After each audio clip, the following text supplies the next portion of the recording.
અમદાવાદમાં મુખ્યમંત્રી આવાસ યોજનામાં મકાનના બહાને છેતરપિંડી થઈ ગઈ।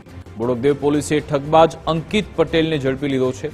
આરોપીએ ગરીબ મધ્યવર્ગના લોકોને નિશાન બનાવ્યા હતા। મકાનની લાલચે 31 નિર્દોષ લોકો છેતરપિંડીનો ભોગ બન્યા। આરોપી અંકિત પટેલ ગરીબોના 21 લાખ ચાવ કરી ગયો।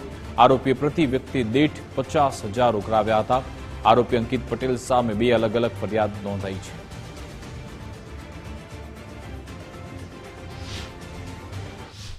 આ જે આરોપી છે અંકિત ઈશ્વરભાઈ પટેલ આમ રહે છે અહીંયા અમદાવાદ સાયન્સ સિટી રોડ ઉપર। એનું મૂળ વતન છે તાતોસણ વિજાપુર તાલુકાનો। એણે એવું આ જે લાભાર્થી મતલબ લેવાવાળા મકાનો હતા પબ્લિકવાળા એમને એવું જણાવ્યું કે ભાઈ કોર્પોરેશનમાં મારી ઓળખાણ છે અને ઓડાના જે મકાનો મુખ્યમંત્રી આવાસના જે મકાનો બને છે એમાં હું તમને મકાનો અપાવી શકીશ એમ કરી અને પબ્લિક પાસેથી કે જે લેવા માંગતા હતા એ લોકો પાસેથી અલગ અલગ રકમ ઉઘરાવી લીધી છે। બંને ફરિયાદમાં થઈ 21 લાખ રૂપિયા જેટલી માતબર રકમ થાય છે। એ ભાઈનું નામ છે અંકિતભાઈ પટેલ અને અમને કહેતો હતો કે વારંવાર કે તમને પ્રધાનમંત્રી આવાસ યોજનાના મકાન તમને અલાવીશું।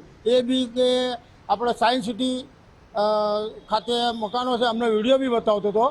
હું મ્યુનિસિપાલિટી કોઠામાં અધિકારી છું, ત્યાં બેસું છું, તમે કોઈ ચિંતા ના કરશો, તમારા મકાન તમને મળી જશે।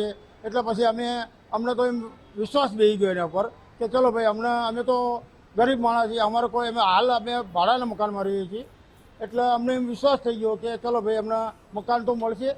અમે પૈસા વ્યાજથી લાવ્યા હતા।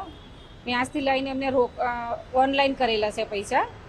એમને કીધું કે તમે એ મકાન 50,000 રૂપિયા હમણાં તમે ભરો, પછી 2-3 મહિનામાં તમને મકાન અપાવી દઈશું અને એ પણ 5 લાખમાં તમારે બૈરાના નામે લેશો તો 3 લાખ રૂપિયા તમને સબસિડી મળશે। તો અમે લાલચમાં આવીને પૈસા ભર્યા, પછી એ વાયદા કરતા હતો કે તમે અહીંયા આવો અહીંયા આવો। અમે એમને ઘરે ગયા તો એકવાર કે અટક આવી ગઈ છે, ઝાયડસ હોસ્પિટલમાં એડમિટ છે। બીજી વાર ગયા તો એમને ઘરવાળા નથી ઘૂસવા દેતા અંદર અમને કે તમારું મકાન મળી જશે। પછી ડિસેમ્બરની લાસ્ટ 13 તારીખ આપી હતી અમને। એના પછી તો એ ફરાર જ થઈ ગયા, ફોન સ્વિચ ઓફ કરી દીધો।